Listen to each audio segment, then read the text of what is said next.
What is going on, my fellow nerds? OperatorOtter here, and today what I'd like to discuss is an incredibly fun build that is efficient at clearing any content in the game that I'm going to call the Martyrdom Necro. This is a Bone Spirit based build designed specifically to speed clear all content in the game. It is a derivative of the Martyrdom Necro I just released, utilizing Black River and the Ring of the Sacrilegious Soul Combo. It uses Bone Spirit and Corpse Explosion to be an endless bomb delivery system that consistently one-shots all packs you run into with only a 1-second cooldown on Bone Spirit. So, let's talk about it. Something new I'm going to be doing in these weekly build guides that I will be releasing is creating a score system to give you as the player a general idea of the build's strengths and weaknesses. Let's start with the build's proficiency score. For proficiency, this build is a 6 out of 10 for single target, 9 out of 10 for area of effect, 9 out of 10 for movement, and 6 out of 10 for defense. This creates an average of 7.5 out of 10 for proficiency score. For reference, I rated the Martyrdom Necro as the following. For difficulty to gear, I will rate it as a 7 out of 10, as there are specific roles and pieces of gear we will need in order for the build to turn online into a fully functional bomb delivery system. For difficulty to play, I will rate it a 6 out of 10, as it does require some actions within the damage windows to really show its colors.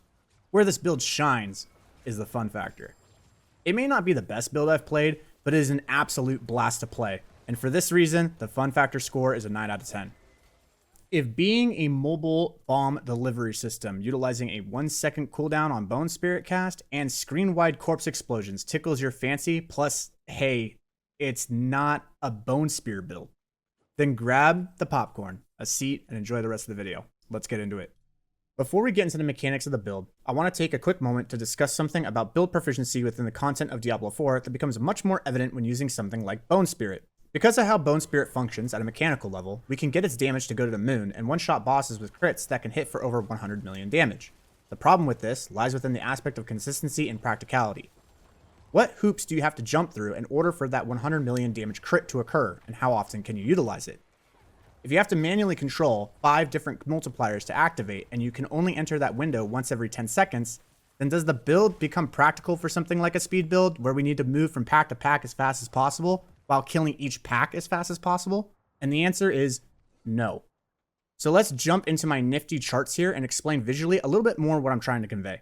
This is the required aspects for a T100 dungeon, being damage, defense, movement, and a resource engine. You'll notice that damage and defense are really low compared to movement and resource engine on this list, and that's because when you start getting to the end game and you start min-maxing your builds in Diablo 4, many builds in the game are able to meet the HP thresholds of the mobs relatively easily, and so they don't actually need that much damage to kill things, nor does anything really deal damage to you. So really what we want to go for here is movement and a resource engine. Now, if you don't know what a resource engine is, there's going to be a link in the description below that'll take you to a past video that I had that details what a resource engine is, and you can be educated on that. Now, right now, currently, what we have for Bone Spirit is that it's more like this, where the Bone Spirit is dealing way more than enough damage to actually kill the mobs, but in order to get to this point, we had to sacrifice aspects in our defense, movement, and resource engine.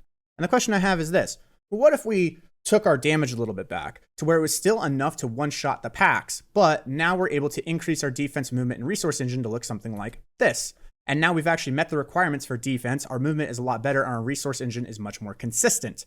And my question to you is, which one do you think is going to be able to clear a T100 faster?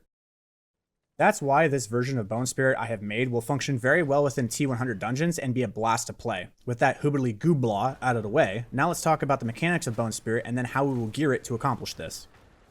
In order for Bone Spirit to function, we run into the exact same factors as Bone Spear, except the essence management portion is a little bit different, as Bone Spirit consumes all of our essence rather than costing a specific amount to cast. To not sound like a broken record, echoing how Bone Storm uptime, Flesh Eater uptime, and Grasping Veins uptime will be accomplished, I'm going to leave those concepts out of this video. If this is something you are interested in knowing how it will be accomplished, there's a link in the description below that will take you directly to the timestamp in my Bombardier guide that will educate you on those principles as we solve them using the same methods in this build as the Bombardier Necro. The 2 new concepts I would like to discuss to Bone Spirit proficiency are as such: the cooldown of Bone Spirit and the damage of Bone Spirit. Let's start with the cooldown of Bone Spirit. Enhanced Bone Spirit states that if you crit with Bone Spirit, the cooldown is reduced by 7 seconds. This is massive for the build, as having Bone Spirit off cooldown as often as possible is vital to the functionality of the build. So therefore, as we build this, we want to achieve 100% critical hit chance with Bone Spirit. This next part is where things get funky, so stay with me. Rapid Ossification states that for every 100 essence you spend, the cooldown of your bone skills is reduced by an amount relative to the amount of points allocated into it. At max ranks, this amount is 1.5 seconds. If the natural cooldown of Bone Spirit is 12 seconds and we crit, the new cooldown is now 5 seconds. Therefore, if we can achieve 300 essence on cast, then we could theoretically reduce the cooldown of Bone Spirit by a further 4.5 seconds, meaning Bone Spirit would have a 0.5 second cooldown. Well, as you can see, that's not happening. So what's going on here? To figure this out, I broke it down frame by frame and made it so my Bone Spirit didn't hit any target, and as you can see, by spending 300 resource, it only reduced my cooldown by 1.5 seconds. So take note that the timer in the video is running off of a time code of 60 frames, so 0.30 actually means half a second. This means that every 100 points of essence spent with rapid ossification is not reducing the cooldown by 1.5 seconds, but rather 0.5 seconds. This isn't incredibly relevant, as we couldn't restore 300 essence in 0.5 seconds even if it did, but it will influence our gear decision rolls as we move forward. Therefore, with 3 points into rapid ossification and 300 essence, we can reduce the cooldown of Bone Spirit to 3.5 seconds as seen here, but I think there's a way we can get the cooldown lower. One of the most impactful rolls I found was cooldown reduction, as it will reduce the base cooldown of Bone Spirit. With one cooldown reduction roll in the helm and 300 essence, we were able to get the cooldown of Bone Spirit now to 2.23 seconds. Alright, now we're getting somewhere. Now realistically, we aren't going to be able to restore 300 essence in 2.23 seconds, so what if we took off Melted Heart of Salig, which is the only way to achieve 300 essence by the way, and instead ran an amulet with cooldown reduction? We will lose half a second of cooldown due to no longer being at 300 essence for rapid ossification, but we won't realistically be able to consume 300 essence every time we cast Bone Spirit anyways, right?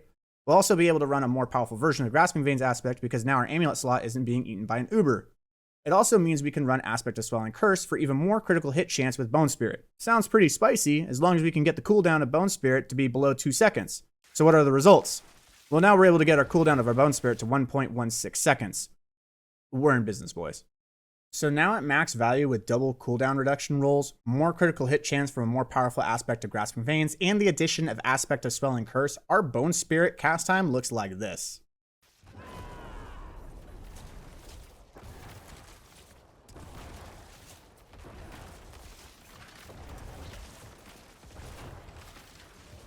Now let's discuss Bone Spirit damage. Bone Spirit deals damage by the base amount and then interacts with how much essence is consumed on cast to create a more powerful Bone Spirit.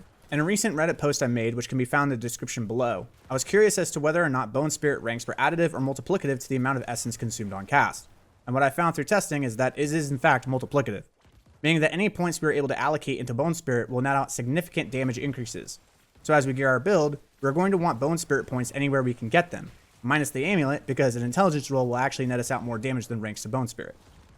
The next part of Bone Spirit damage is to understand the importance of essence on cast. Each point of essence consumed will multiply Bone Spirit's damage by the amount consumed times 4%, meaning if you consume 100 essence, then Bone Spirit's damage will be increased by 400%. So the more essence consumed, the more damage you do. The next thing that makes more essence on cast even more important is the synergy with the Ossified Essence Key passive, which is another multiplier to our damage the more essence we have on cast. This in turn means that the more essence we have on cast will dip into two separate multipliers to our Bone Spirit damage, and therefore having more essence on cast is another significant increase to Bone Spirit's damage. Therefore, as we gear the build, we want to max out as many points into Bone Spirit as we can while also maxing out our essence as high as possible. Alrighty, let's get to the build. In the description below, there's a link to the D4 planner. At the bottom left of the planner, there are 5 separate tabs. There are 2 Endgame Martyrdom Necro tabs with literally only one change, being Decrepify to Bone Splinters for boss. And then from there, we have 3 staircase build progression tabs to help you gear up to the Endgame Martyrdom Necro. For the Endgame build, we'll run Shaco for our helm. For chest armor, we will run Max Life, Total Armor, Intelligence, and Barrier Generation with Aspect of Shielding Storm. For gloves, we will run Critical Strike Chance, Critical Strike Damage with Bone Skills, Intelligence, and Lucky Hit Resource Restore with Aspect of Swelling Curse. For pants, we will run Tibelt's Will.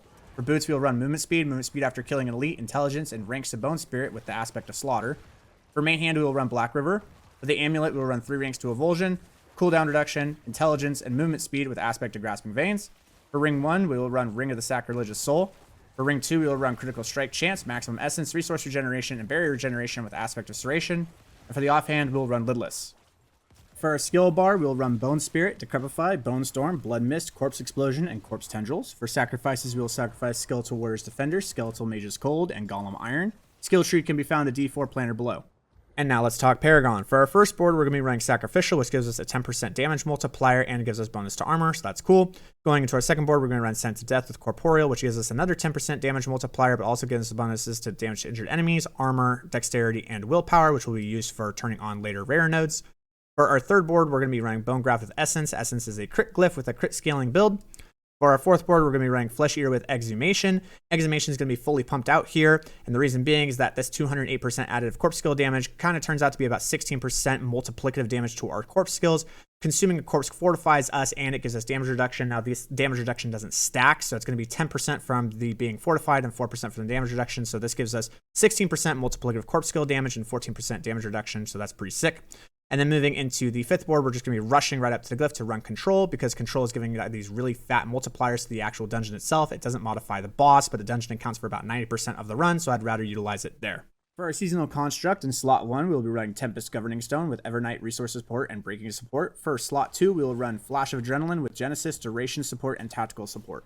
This is the endgame build, but just in case you may not have the gear or be level 100 yet, let's get into the staircase build progression. We'll start with step 1 under the Martyrdom Necro step 1 tab in the D4 planner, and fun fact, this was the build I used to get rank 10 Necro World for level 100 race.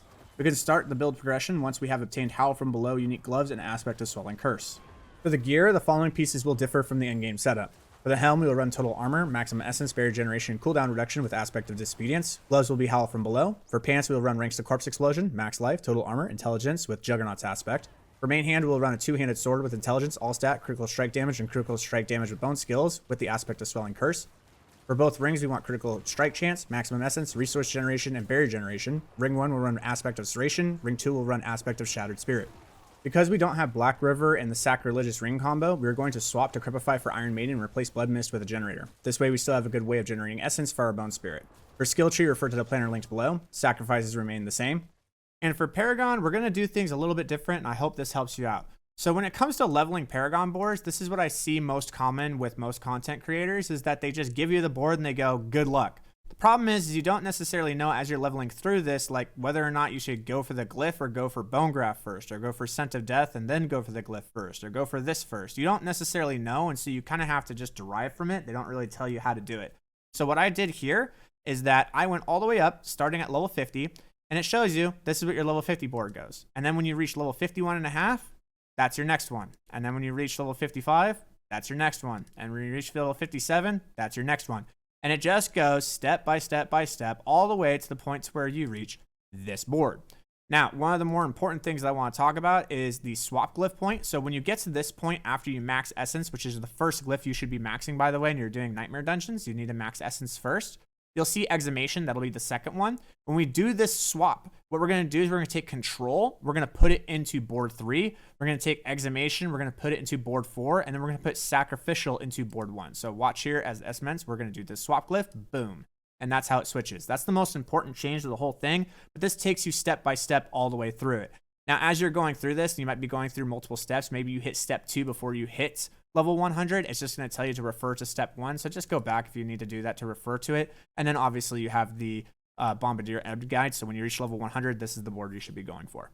For our construct, refer to the D4 planner or just see here on the screen. Now let's move to step 2. This is assuming you have farmed some of the minor bosses and have obtained the Sacrilegious Ring and Lidless Wall. Gear swaps from step 1 are as follows. Main hand is now a one-handed sword with Intelligence, All Stat, Critical Strike Damage, and Critical Strike Damage with Bone Skills with the Aspect of Swelling Curse. Ring 2 with Aspect of Shattered Spirit will be replaced by Ring of the Sacrilegious Soul. The offhand is now replaced by Lidless Wall. We now have permanent Bone Storms and passive Corpse Explosions with Tendrils cast. This will be a nice step in our power creep, but we still don't have enough multiple corpse consumptions for Grim Harvest, so we will remain with Generator and Iron Maiden. Skill tree remains the same, Sacrifices remain the same, Paragon remains the same. Construct will swap slot 2 Governing Stone with Flash of Adrenaline. Moving on to step 3, this is when we start farming Duriel and get the standard uniques from him being our Black River and Tybalt's Will. Gear swaps from step 2 are as follows. Howl from Below is replaced with Legendary Gloves, running Critical Strike Chance, Critical Strike Damage with Bone Skills, Intelligence, and Lucky Hit Resource Restore with the Aspect of Swelling Curse. Pants are replaced with Tybalt's Will. Main hand is replaced with Black River. Now that we have Black River, Essence Regeneration is strong enough to not need a Generator or Iron Maiden. Because we have Tybalt's, not only have we increased our Essence pool, but now Blood Mist gives us a 40% multiplier to all of our damage and gives us maximum Essence Restoration on use. So we replace our Generator with the Crepify and Iron Maiden with Blood Mist. For skill tree refers to the planner linked below. Sacrifices remain the same. Paragon remains the same unless you have now reached level 100, in which case you will switch to the Martyrdom Necro Endgame Paragon board tab. Construct remains the same. Lastly is the Martyrdom Endgame setup, with which we have already discussed. This is when you have farmed Duriel enough to obtain Harlequin Crest and farmed Malphus enough to have both Genesis and Evernight unique stones. Let's talk about some combos to help you run the build more efficiently. For your standard dungeon combo versus mob groups, cast Decrepify on targets, run up and cast Bone Spirit, cast Corpse Explosion, profit.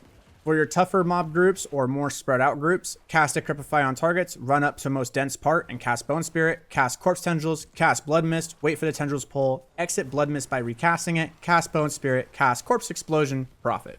For the boss rotation, make sure to swap Decrepify for Bone Splinters and perform the following. Cast Splinters until Corpse is formed and auto-cast Tendrils. Cast Bone Storm, cast Blood Mist. Immediately exit Blood Mist by recasting it. Cast Bone Spirit. Then repeat the following until the boss is dead. Cast Bone Splinters to full essence. Cast Bone Spirit.